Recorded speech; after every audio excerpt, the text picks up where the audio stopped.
mindset right now? I know it's Georgia Southern, but is it just a matter of wanting to get a win? This team needs a win. I think it's just being 1-0 at the end of the day. Whether it's in practice or in a game, we just got to get better.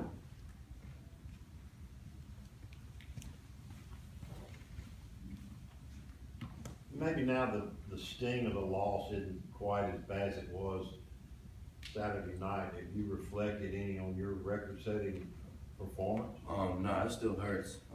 Watching the film, I mean, we missed on a couple things. We definitely wish we would have had back, but overall, I thought we played a pretty good game, one of our better games. I mean, the stats show that we did pretty well, but out on the field, we probably missed on about 3 or 4 series that we wish we could have had back, especially in the red zone. You got to turn those field goals into points. Chad, it looked like Auburn's defensive backs made it hard for the receivers to get yards after contact, but AJ was able to do that once. So what have you seen in his development? I think he's coming along a long way. He's a strong physical receiver. He's starting to understand what we're trying to do and how fast we're trying to go.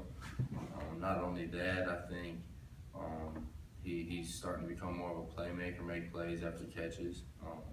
But I think he's came a long way. We just got to get better every day, be more consistent, and really try to go 100% every single play. It was your first full game with Greg Little at left tackle. Just how would you assess the way he played on Saturday? I thought he did well. The whole game, I really didn't feel any pressure from our backside. I thought he did an excellent job, especially against such a great front seven where they were mixing up kind of all those guys against them. And I thought he held his own, did a really good job.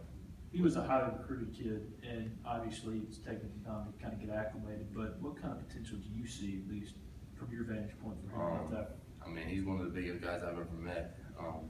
He's a great player. He's a great listener. He's coachable. He does the things off the field that he's asked to do. I see him being definitely a first-round pick in the near future. He's really good, but I think a lot of those guys on the line are really starting to own up to what we're doing. They're working really hard. Even Rod Taylor, Sean Rawlings, Jordan Sims, Durante, all those guys are coming around right now. Yeah, speaking of Sean, he's obviously played right tackle and center. What kind of relationship y'all have at center, and how far along has he come there to potentially be the guy next year? Well, I think he's a guy that can play all 5 positions, whether it's on the right side, left side, or center. He's a big physical guy. He likes contact. He likes to run block, pass block. He does it all, and he's really smart too. So that's being a center, you got to have awareness of what's going on. Is it 3 down, 4 down?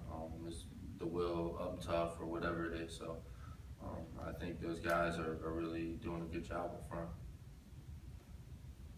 All right, any more questions for Chad? You got anything, Chuck? Okay. Oh, yeah, sorry, up top. Yeah, I know Parcells always said you are what your record is, but do you feel like a 5-loss team? You're at practice and you're out there playing? I mean, we're 3-5. You can't get past that.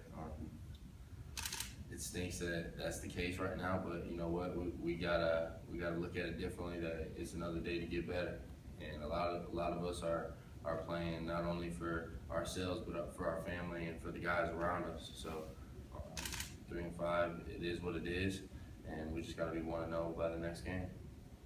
Any more questions up top? All right, thank you, Chad.